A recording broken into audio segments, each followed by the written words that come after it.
If you're a parent and you're spending time and financial resources in lessons for your child, should they be practicing outside of their lesson time? I've had this conversation with a student recently and have seen Facebook posts in various piano teacher groups and music teacher groups about this, and I thought it would be interesting to share my thoughts. Yes, you should be practicing because, well, think about how we learn how to spell. When we start learning how to spell and sounding out words, we're working on it again and again and again. You wouldn't expect your child to go to school and learn how to spell right there at school, would you? No. They have homework, they repeat it, they practice it over and over again so that they get comfortable with the language and reading the language. And I tell students this all the time. Music, it is a language. And if you're learning how to read that language, you've got to practice. You've got to repeat it over and over and over again. I'm Craig Harmon of Harmony Music Education. I'm a music educator. I've been teaching for 22 years, and primarily I teach piano and voice lessons in the Houston, Texas area. So, talking about practice, one of the things that's really important is how do you practice? Do you spend time just focused on, I'm going to play this song through 5 times without stopping? That works. But what happens when you make a mistake?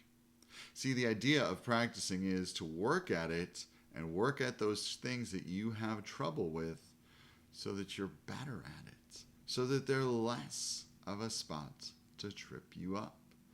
And music is challenging. There's no doubt about it. It takes work.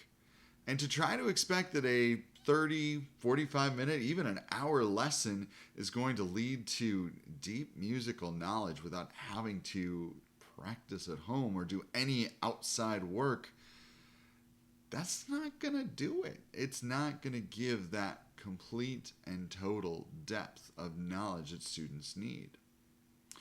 You see, when I'm teaching students, and I can tell when they're practicing outside of their lesson time because I hear it in their playing, but I also find it in the questions that I ask them about the music, that those concepts, those ideas, they're being retained.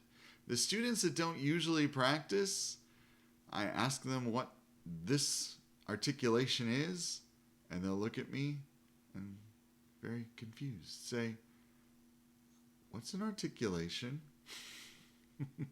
Yeah, that happens. And sometimes that does happen for even those of us with years of musical experience. Our brain can just fail us. But for the most part, if we're practicing and if we're working at it, it's going to stick. Just like I say, what's 1 plus 1? Everybody's going to answer, hopefully, 2. Because we've practiced it enough. We've done it enough times. Or how do you spell bag? B-A-G. Because you've practiced it enough times that you know how to spell it. Well, this is the idea. The final connection that I want to make here is if you're having your child play sports, do you expect them to learn all the skills only at their practice? No, most parents don't do that, right? They hire a coach to work with them individually maybe, or they'll, if they're playing baseball, mom or dad will get out there and play catch with them, practicing or throwing the ball to them. Playing basketball, same idea, right? How many houses have basketball hoops in their driveway? Because you've got to practice. That's how you improve. You're not going to become a better shooter of a basketball if you only practice shooting during your team practice. It's the same way with music. If you keep practicing, if you keep working at it individually outside of your lesson, you will find growth, even a little bit of time, even if it's 5 minutes a day. Sure, more is better, but even if you could do 5 minutes a day in practicing on your instrument, it's better than 0, and you're going to find that improvement. So, let's get to practicing.